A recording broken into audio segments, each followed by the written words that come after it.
Hello दोस्तों, एक बार फिर से आप सभी का स्वागत है हमारे यूट्यूब चैनल कर्मयोगी क्लासेस पर।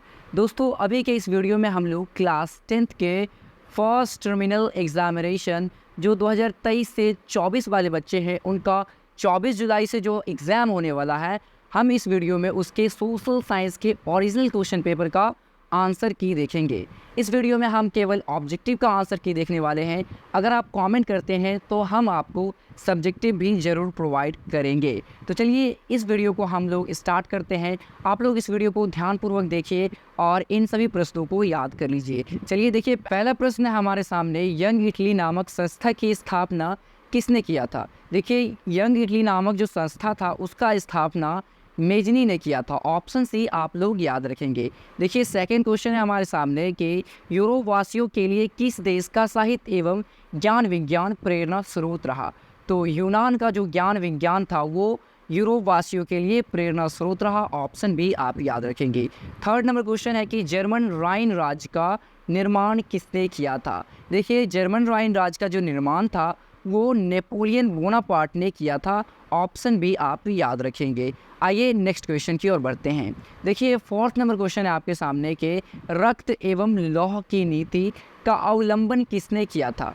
तो आपको पता होना चाहिए कि रक्त एवं लौह की नीति का जो अवलंबन था वो बिस्मार्क ने किया था। ऑप्शन ए बिल्कुल राइट आंसर हो जाएगा।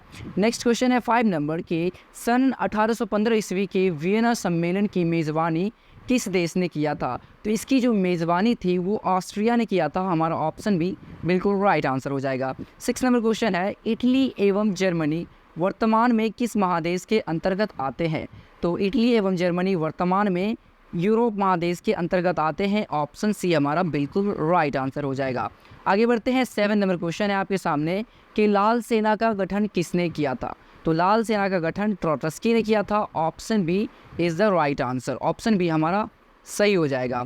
आगे देखते हैं। 8 नंबर क्वेश्चन है आपके सामने कि बोल्शेविक क्रांति कब हुई थी। तो बोल्शेविक क्रांति जो हुई थी वो फरवरी 1917 ईस्वी में हुआ था, इसलिए हमारा ऑप्शन ए बिल्कुल राइट आंसर हो जाएगा। आगे बढ़ते हैं। 9th नंबर क्वेश्चन है आपके सामने, रूस में जार का अर्थ क्या होता है। देखिए, रूस में जो जार का अर्थ होता है वो होता है सम्राट से, इसलिए रूस में जार का अर्थ हो जाएगा रूस का सम्राट। ऑप्शन डी हमारा बिल्कुल राइट आंसर हो जाएगा। देखिए, नेक्स्ट क्वेश्चन है 10th नंबर कि नरोत्तम सिहानुक कहाँ के शासक थे।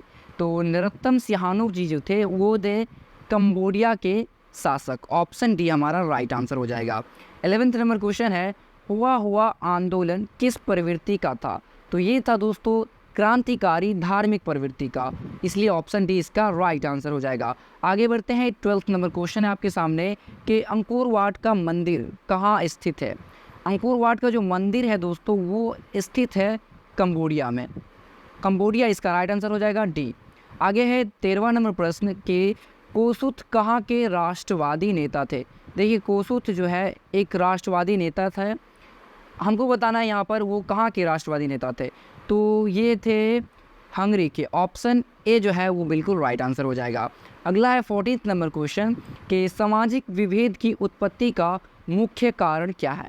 जो समाज में दोस्तों जो विभेद होते हैं उसका मुख्य कारण होता है जाति। जाति से ही विविधता उत्पन्न होती है एक समाज में।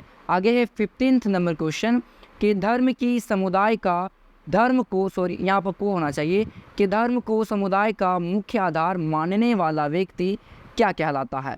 तो वो कहलाता है दोस्तों सांप्रदायिक व्यक्ति। सांप्रदायिक व्यक्ति धर्म को जो है समुदाय का मुख्य आधार मानता है, इसलिए इस क्वेश्चन का राइट आंसर ऑप्शन ए हो जाएगा।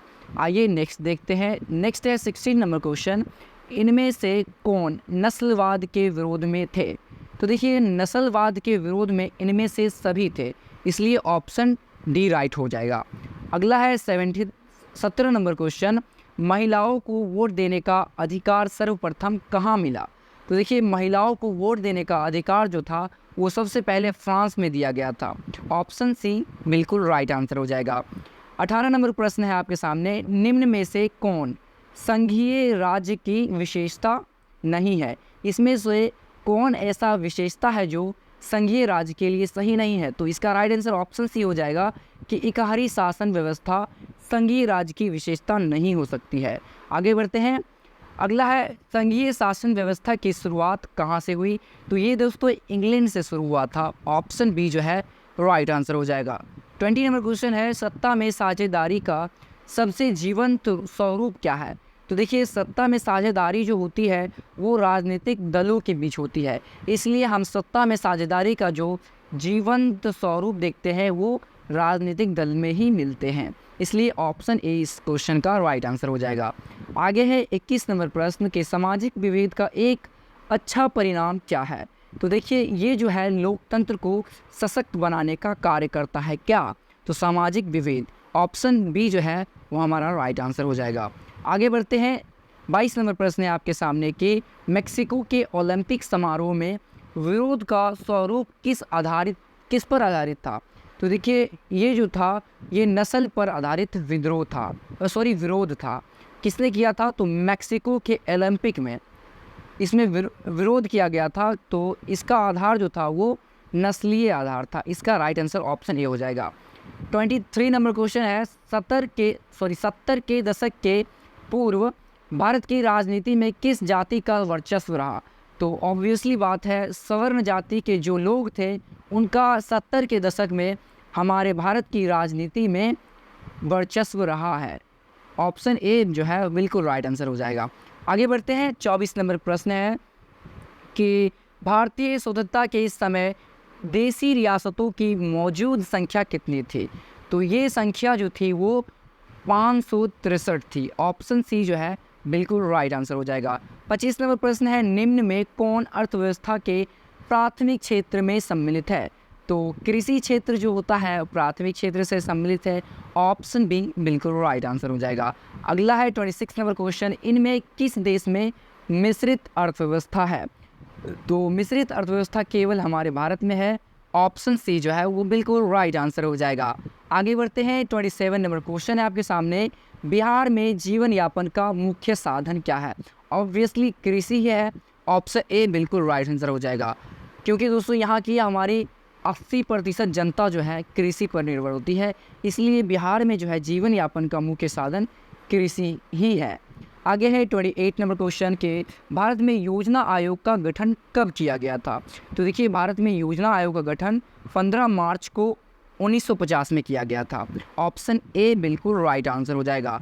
आगे है 29 नंबर, देखिए गरीबी के कुचक्र की अवधारणा को किसने बतलाया था? देखिए गरीबी की कुचक्र एक अवधारणा थी जिसको बताने वाले थे professor Ragnar Nurkse. Option C हमारा राइट आंसर हो जाएगा, प्रोफेसर रैगनर नॉक्स। आगे देखिए 30 नंबर प्रश्न है राष्ट्रीय आय का सृजन होता है। तो देखिए राष्ट्रीय आय का जो सृजन होता है यानी जमा जो होता है हमारा राष्ट्रीय आय वो उत्पादक क्रियाओं द्वारा। जब तक हम किसी चीज़ को बनाएंगे नहीं, उसको हम उपभोग नहीं करेंगे, तब तक हमारे पास राष्ट्रीय आय नहीं आने वाला है। इसलिए ऑप्शन डी जो है बिल्कुल राइट हो जाएगा कि उत्पादक क्रियाओं द्वारा राष्ट्रीय आय का सृजन किया जाता है। आगे है 31 नंबर क्वेश्चन, भारत में सबसे पहले सन 1868 ईस्वी में किसने राष्ट्रीय आय का अनुमान लगाया था? तो देखिए भारत में सबसे पहली बार जो राष्ट्रीय आय का अनुमान लगाया गया था वो तो 1868 ईस्वी में लगाया गया था, लेकिन लगाने वाले जो थे वो थे दादा भाई नौरोजी। उन्होंने जब 1868 ईस्वी में राष्ट्रीय आय का अनुमान लगाया था तो उस समय हमारे देश की जो राष्ट्रीय आय थी वो 20 रुपया थी। सोचिए दोस्तों 20 रुपया उस समय हमारे देश की राष्ट्रीय आय थी। आगे बढ़ते हैं 38 नंबर प्रश्न है आपके सामने कि राष्ट्रीय आय की गणना विधि है। तो देखिए राष्ट्रीय आय की जो गणना विधि होती है वो उत्पादन भी होती है, आय भी होती है, व्यय भी होती है, यानी कि इनमें से सभी इस प्रश्न का राइट आंसर हो जाएगा। इसका सही आंसर ऑप्शन डी। आगे बढ़ते हैं 34 नंबर है भारत में राष्ट्रीय आय का आकलन कौन करता है? तो देखिए केंद्रीय सांख्यिकी संगठन एक संगठन है जो हमारे भारत में राष्ट्रीय आय का आकलन करता है। इसको हम लोग शॉर्ट फॉर्म में CSO बोलते हैं, यानी सेंट्रल स्टैटिस्टिकल ऑर्गेनाइजेशन, जिसको हम लोग हिंदी में केंद्रीय सांख्यिकी संगठन कहते हैं। यही हमारे भारत में राष्ट्रीय आय की गणना करती है। आगे देखिए 35 नंबर प्रश्न है सौर ऊर्जा निम्न में से कौन सा संसाधन है? देखिए दोस्तों ये कभी ना ख़त्म, यानी जब तक पृथ्वी रहेगी जब तक सूरज रहेगा तब तक हमारे पास ये सौर ऊर्जा रहेगा। इसलिए सौर ऊर्जा हमारे पास नवीकरणीय संसाधन के रूप में रहता है जो कि कभी नहीं ख़त्म होने वाला है। चलिए आगे बढ़ते हैं, देखते हैं अगला प्रश्न। 36 नंबर प्रश्न है, विश्व पर्यावरण दिवस कब मनाया जाता है? तो ये मनाया जाता है 5 जून को। ऑप्शन बी हमारा राइट आंसर होगा। अगला देखिए 37 नंबर, काली मिट्टी किसकी खेती के लिए उपयुक्त है? तो काली मिट्टी आप लोग जानते होंगे कपास की खेती के लिए उपयुक्त मानी जाती है। ऑप्शन ए जो है हमारा राइट आंसर हो जाएगा। आगे देखिए 38 नंबर, भारत में सबसे अधिक विस्तार किस मिट्टी का है? तो ऑब्वियसली जलोढ़ मृदा का है, जो जल के बहाव के द्वारा हमारे भारत में आता है।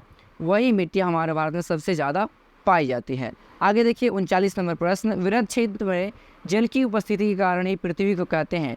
तो वृहद क्षेत्र में जल की उपस्थिति के कारण हम अपने यानी जो वृहद क्षेत्र में जल की उपस्थिति के कारण हम पृथ्वी को हम कहते हैं नीला ग्रह। ठीक है, नीला ग्रह के नाम से जानते हैं। आगे देखिए 40 नंबर, किस राज्य में वन का सबसे अधिक विस्तार है? तो देखिए मध्य प्रदेश में है। ऑप्शन सी जो है वो राइट आंसर हो जाएगा। आगे देखते हैं 42 नंबर क्वेश्चन है कि इंद्रपुरी जलाशय परियोजना किस राज्य में है? तो इंद्रपुरी जो ये जलाशय है ये दोस्तों केरल में है। ऑप्शन ए राइट हो जाएगा। 43 नंबर प्रश्न है, किस खनिज को उद्योग की जननी माना गया है? तो लोहा को जो है उद्योग की जननी माना गया है। देखिए 44 नंबर प्रश्न है, एल्युमिनियम बनाने के लिए किस खनिज की आवश्यकता पड़ती है? तो एल्युमिनियम बनाने के लिए जो खनिज की आवश्यकता पड़ती है वो है मैग्नीज। ऑप्शन ए बिल्कुल राइट आंसर हो जाएगा। आगे देखिए 45 नंबर प्रश्न है, सीमेंट उद्योग का सबसे प्रमुख कच्चा माल क्या है? तो देखिए सीमेंट उद्योग का जो सबसे प्रमुख कच्चा माल है वो चूना पत्थर। ऑप्शन ए बिल्कुल राइट आंसर हो जाएगा। आगे देखिए 46 नंबर प्रश्न है कि पंजाब में भूमि निम्नीकरण का मुख्य कारण क्या है? तो यहाँ पर जो यानी कि पंजाब में भूमि निम्नीकरण का मुख्य कारण है वो है अति पशुचारण। यहाँ पर ऑप्शन डी होना चाहिए कि अधिक सिंचाई से ही हमारे पंजाब में भूमि का निम्नीकरण होता है। आगे देखिए 47 नंबर प्रश्न है, नदियों में बाढ़ आने का प्रमुख कारण क्या है? तो जल की अधिकता के कारण हमारे नदियों में बाढ़ आता है। आगे देखिए 48 नंबर प्रश्न है, सूखा किस प्रकार की आपदा है? तो देखिए सूखा जो है ये प्राकृतिक आपदा है। सूखा बारिश ना होने के कारण उत्पन्न होती है, इसलिए हमारा ऑप्शन ए राइट हो जाएगा। देखिए दोस्तों, अब से आपके एग्जाम में केवल 48 क्वेश्चन पूछे जाएंगे जो कि ऑब्जेक्टिव होगा। उनमें से आपको केवल 40 प्रश्नों का ही सही उत्तर देना होगा। यानी 48 में से आपको केवल और केवल 40 प्रश्नों का ही सही आंसर देना होगा। आशा है आपको इस वीडियो से काफ़ी मदद मिला होगा। तो मिलते हैं नेक्स्ट वीडियो में इसके सब्जेक्टिव क्वेश्चन आंसर के साथ। तब तक के लिए धन्यवाद।